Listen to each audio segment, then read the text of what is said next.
வாழ்க்கையைக் கண்டு எனக்கு பயமாக இருக்கிறது, நான் என்ன செய்யலாம்? நீங்கள் வாழ்க்கையைப் பார்த்து கவலை கொண்டால் நீங்கள் வாழ்நாளில் ஒரு நாள் கூட சந்தோஷமாக வாழ முடியாது. எது நடக்குமோ அது நடந்தே தீரும். ஒவ்வொரு மனிதனும் பிறக்கும்போதே தன் தாய்க்கு கஷ்டத்தையும் வலியையும் கொடுத்துதான் பிறக்கிறான். எதுவுமே தெரியாத போது நாம் கஷ்டத்தை கொடுக்கிறோம். எல்லாம் தெரிந்த இந்த பிரபஞ்சம் உனக்கு கஷ்டத்தை கொடுத்தால் அதை நீங்கள் கடந்துதான் வரவேண்டும். பயம் உங்களுக்கு மட்டுமில்லை, எல்லா உயிரினங்களுக்கும் பயம் இருக்கத்தான் செய்கிறது. எல்லாத்தையும் கடந்துதான் வாழ வேண்டும்.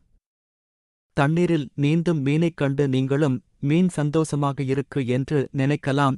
ஆனால் அந்த மீனுக்கு எப்போது வேண்டுமானாலும் ஆபத்து வரும். தூண்டிலிடமிருந்து காட்டில் வாழும் மான் சந்தோஷமாக வாழுகிறது என்று நினைக்கலாம்.